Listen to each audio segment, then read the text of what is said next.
എല്ലാവർക്കും ഈ നൃത്തത്തിലും കലയിലും ഒക്കെ നല്ല താല്പര്യമുണ്ട്. ആരും അങ്ങനെ എക്സ്പേർട്സ് ഒന്നുമല്ല, പക്ഷേ എന്നാലും എല്ലാവർക്കും അതിൽ അഭിരുചിയുണ്ട്, താല്പര്യമുണ്ട്. ആ കാരണം കൊണ്ട് ഞങ്ങളെല്ലാവരും ഒരുമിച്ച് തിരുവാതിര കളിച്ചു നോക്കാം എന്ന് പറഞ്ഞ് കവിയൂർ മഹാദേവ ക്ഷേത്രത്തിൽ ഞങ്ങളൊരു 12 പേരോളം 12 പേര് ആദ്യം അതിനുശേഷം തുടർന്ന് മൂന്നാമത്തെ പരിപാടിയാണ് മറ്റൊരു ക്ഷേത്രത്തിലും ഞങ്ങൾക്കൊരു അവസരം ലഭിച്ചായിരുന്നു. ഇത് ചെറുപഴഞ്ഞി ദേവി ക്ഷേത്രമാണ്. കളിയൂർ മഹാദേവ ക്ഷേത്രത്തിനോട് അടുത്ത് തന്നെയാണ് ഉള്ളത്. ഈ ക്ഷേത്രത്തിൽ പൊങ്കാല മഹോത്സവം, നാളെ പൊങ്കാലയാണ്.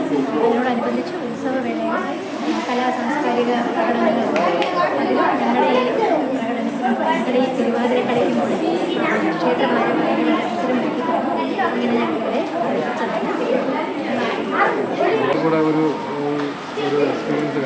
ഞങ്ങൾ 3 മാസത്തോളമായി തുടങ്ങിയിട്ട്, പക്ഷേ ആദ്യമായിട്ട് ഞങ്ങൾ തുടങ്ങി ഒരു 10 ദിവസത്തിനകമാണ് ഞങ്ങൾ അരങ്ങേറിയിട്ടുള്ളത്.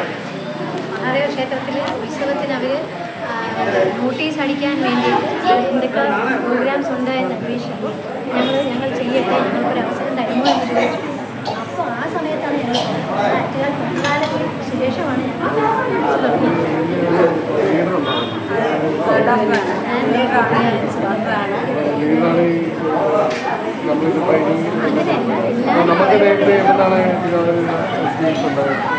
ഭരതനാട്യം ഡാൻസ് പഠിച്ച് സ്റ്റേജുകളിൽ അവതരിപ്പിക്കുന്ന ഒരാളാണ്. ഓരോരു കലയാണല്ലോ തിരുവാതിര കളി. അതുകൊണ്ട് തന്നെ തിരുവാതിരയിൽ വലിയൊരു താല്പര്യം തോന്നി. എൻ്റെ കൂടെ ഇവരെല്ലാവരും തന്നെ നൃത്തമൊക്കെ ഒരു 1-2 പേര് നൃത്തം അഭ്യസിച്ചുകൊണ്ടിരുന്നവരും ഇപ്പോഴും നൃത്തം പഠിക്കും. തീർച്ചയായും കൂട്ടായ്മ, ഞങ്ങളുടെ ഒരു ഗെറ്റുഗദർ എല്ലാം കൂടെ ഞങ്ങളെ തിരുവാതിരയാണ് ചെയ്യുന്നത്.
ക്ഷേത്രമെന്ന് പറയുന്നത് വളരെ വർഷം പഴക്കമുള്ളത്, അതായത് 1200ഓളം വർഷങ്ങൾ പഴക്കമുള്ളത് എന്നാണ് ദേവസ്വം ബോർഡിൻ്റെ രേഖകളിലും അവരുടെ റെക്കോർഡ്സിലൊക്കെ ഉള്ളത്. ഏകദേശം 1200ഓളത്തിൽ ഉപരി അത് തിട്ടപ്പെടുത്തിയിട്ടില്ല.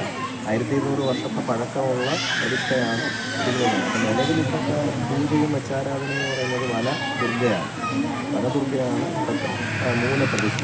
പിന്നെ നിങ്ങൾ കാണുന്നത് പോലെ വനദുർഗയുണ്ട്, തൊട്ടടുത്തായിട്ട് ഗണപതി ഭഗവാനുണ്ട്, ശാസ്താവുണ്ട്, മന്ത്രമൂർത്തിയുണ്ട്, യോഗീശ്വരനുണ്ട്, നാഗരുണ്ട്. ഇത് തൊട്ടപ്പുറത്ത് ദേശവാദീശ്വരൻ മഹാവിഷ്ണുവിൻ്റെ പ്രതിഷ്ഠയാണ്. ഇത് രണ്ടും ഒരു ഇതിൽ വരുന്ന അമ്പലങ്ങളാണ്. ഒരു ഗ്രൂപ്പിൽ ഒരു അമ്മറ്റിയുടെ കീഴിൽ വരുന്ന അമ്പലങ്ങളാണ്. തൊട്ടപ്പുറത്ത് ഇരിക്കുന്ന ദേശവാദീശ്വരൻ മഹാവിഷ്ണു ക്ഷേത്രം രണ്ടുമാണ് ഇവിടുത്തെ അമ്പലങ്ങൾ. അവിടെ ഒരു കുഞ്ഞു ഗണപതിയുടെ ഒരു വിഗ്രഹവും കൂടെ അവിടെ രണ്ടുമാണ് അമ്പലങ്ങൾ. 3 ദിവസത്തെ പ്രോഗ്രാമാണ്. ഫസ്റ്റ് ദിവസത്തെ പ്രോഗ്രാം ഒന്നാം ഉത്സവം ഇന്നലെയാണ്. ഇന്നിപ്പോൾ രണ്ടാം ഉത്സവത്തിൽ നാളെ മൂന്നാം ഉത്സവം. നാളെയാണ് പൊങ്കാല. പൊങ്കാലയോടുകൂടി ഉത്സവം സമാപിക്കുന്നു. 2 അമ്പലത്തിലും കൂടെ ആയിട്ട് ഒരിതാണ്. അപ്പോൾ ഈ 2 അമ്പലത്തിലും ഇന്നിപ്പോൾ അപ്പുറത്ത് വിഷ്ണു ഭഗവാന് പുഷ്പാഭിഷേകം, നാളെ ഇന്ന് ദേവിക്ക് പുഷ്പാഭിഷേകം. അപ്പോൾ ഇത് ക്ഷേത്രത്തിൽ മറ്റുള്ള ഈ പ്രോഗ്രാം പരിപാടികളെല്ലാം സ്റ്റേജിലുള്ള പ്രോഗ്രാം ഉണ്ടോ? അല്ല സ്റ്റേജിലുണ്ട്. ഇന്നിപ്പോൾ ഇത് ഇവിടെ ഇവരുടെ സമയം ഇതായിപ്പോയതുകൊണ്ടാണ്.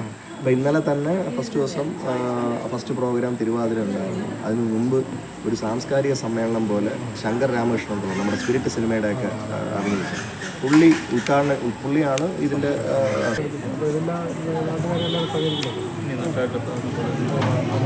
അത് സാമ്പത്തികമായിട്ട് തിരിക്കാനിറങ്ങി സ്പോൺസർമാരെ കണ്ടെത്തി ആൾക്കാരുടെ നേർച്ച എന്നുള്ള നിലയിൽ തന്നെയാണ് പല കാര്യങ്ങളൊക്കെ എല്ലാ പഞ്ചായത്ത്